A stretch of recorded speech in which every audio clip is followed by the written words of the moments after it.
میں حاضری دینے کے حوالے سے نا ایک شخص نے تحقیق کی اور اس کی ریسرچ آئی تو اس نے کہا کہ میں سوچتا تھا لوگ سب سے زیادہ کہاں روتے ہیں، تو لوگ سب سے زیادہ مدینہ شریف جا کے روتے ہیں، بڑا روتے ہیں۔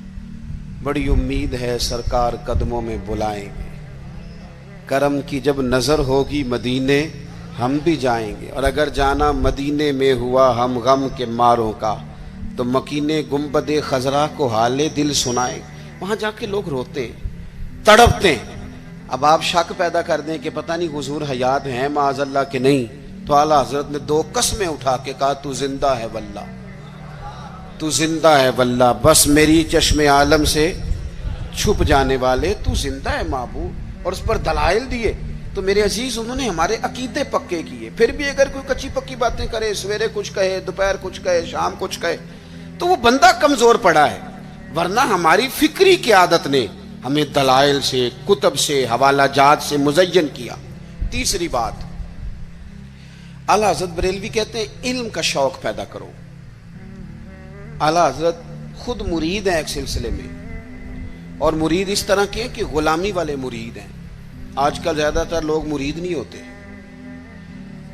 ناراض نہ ہونا، اگر کوئی پڑھا لکھا بندہ ہو تو وہ ویسے بھی مرید نہیں ہوتا، وہ اگر ہو کبھی تو خلیفہ ہی ہوتا ہے ڈائریکٹ، مرید نہیں ہوتا، مزاج نہیں، مرید ہونے کا مزاج نہیں، یہ طبیعت نہیں۔ آج کل لوگ شاگرد بھی نہیں ہوتے، ناراض ہو گئے آپ لوگ، ہو جائیں کوئی مسئلہ نہیں، میں نے تو ابھی چلے جانا ہے، ہو جائیں بے شک۔ آج کل لوگ شاگرد بھی اس طرح لگتا ہے کہ جس طرح کوئی امدادی کتاب نہیں ہوتی، اس طرح استاد سے کو تھوڑا سا نا گائیڈ لائن لیتے ہیں، ورنہ وہ شاگرد ہونے کو تیار نہیں ہے۔ میں صحیح بتاتا ہوں، آپ بہت سارے شاگردوں کو میری ملاقات ہوتی ہے اور بعد میں وہ کہتے ہیں نا میں استاد جی کو بیٹھا سا، تو میں چونکہ دیہاتی آدمی ہوں، میرا 2 ڈنڈے لگانے کو بھی دل کرتا ہے، تجھے پتہ ہی نہیں استاد جی کے پاس کیسے آیا جایا کرتا ہے، تجھے خبر ہی کوئی نہیں۔ میں تجھے بتاؤں بریلی کے امام کیا بتاتے ہیں۔ حضرت عبداللہ ابن عباس کو نبی پاک صلی اللہ علیہ وسلم نے دعا دی تھی کہ اللہ تجھے فقاہت دے، دین کی سمجھ دے۔ حضور کی دعا سے بھی اللہ دے دیتا۔ حضور تو حضرت ابو ہریرہ کو خالی بظاہر خالی چلو بھر کے ڈال دے تو اللہ تعالیٰ اس سے قوت حافظہ دے دیتا ہے، تو یہاں تو دعا دی تھی، لیکن ان کا ذوق علمی کیا بنا، یہ اعلیٰ حضرت ملفوظات دیکھیے گا۔ وہ نا خاندان رسول کے چشم و چراغ ہو کے، حضور کے چچا زاد ہو کے، استاد کے دروازے پر جب پڑھنے جاتے تھے نا تو جا کے دروازے پہ دستک نہیں دیتے تھے، کہتے میں اپنے استاد کے دروازے پر کبھی حضرت ابی بن کعب کے پاس جاتا رضی اللہ تعالیٰ عنہ، کبھی حضرت زید بن ثابت کے پاس جاتا، میں جا کے باہر دروازے پہ بیٹھ جاتا، دستک نہیں دیتا تھا، ٹیلی فون نہیں کرتا تھا کہ پیر صاحب میں پہنچ گیا جی، ہار لے کے باہر آ جاؤ، باقاعدہ مرید صاحب آ گئے جلدی کر لیں، استاد جی میں کب سے باہر کھڑا ہوں، یہ انداز نہیں۔ فرماتے ہیں کہ میں دروازے پہ بیٹھ جاتا اور کبھی کبھی بیٹھے بیٹھے تھک جاتا، دستک نہیں دینی، وہ خود آئیں گے تو دستک نہیں دینا۔ کہتے ہیں کبھی یوں بھی ہوتا کہ حضرت ابی بن کعب رضی اللہ تعالیٰ عنہ کا مکان کا دروازہ چونکہ صحرا میں کھلتا تھا تو ٹھنڈی ہوائیں مدینہ چومنے آتی تو ریت کے مقدس ذرے اڑ کے میرے بالوں میں بھی پڑ جاتے، لیکن میں دستک نہیں دیتا تھا۔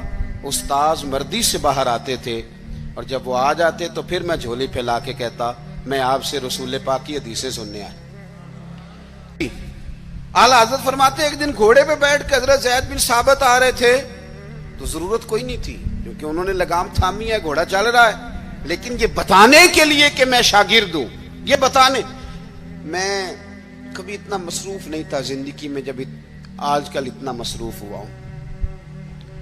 کل میں نے ظہر کے بعد اسلام آباد سے کوئی 1 گھنٹہ اوپر پہاڑیوں پہ تھا میں، اور آج میں ظہر کے بعد آپ کے پاس ہوں، ابھی مجھے گوجرا جانا ہے اور پھر رات کو وہاں سے واپس لوٹنا ہے، اور کل ظہر کے بعد مجھے خانے وال پہنچنا ہے۔ کئی دفعہ ایک پیر اٹھاتا ہوں تو اٹھایا نہیں جاتا، گاڑی میں بیٹھے بیٹھے حد ہو جاتی ہے، اور اس کے باوجود لوگ روزانہ 25-30 لوگ ہم سے ناراض ہوتے ہیں کہ ان وڈے ہو گئے وہ ٹائم ہی نہیں دیں دے، اس کے باوجود یہ حال۔ کبھی کبھی کچھ چیزیں مزہ دیتی ہیں۔ میں نے ایک وعدہ کیا ہوا تھا، لاہور میں کسی سے میں نے جانا تھا تو میرے استاد صاحب کا فون آ گیا، فرمان لگے کتنے میں، او شاگردو ترس جاؤ گے نوازوں کو، یہ 2-4 جو رہ گئی ہیں ان کی قدر کرو،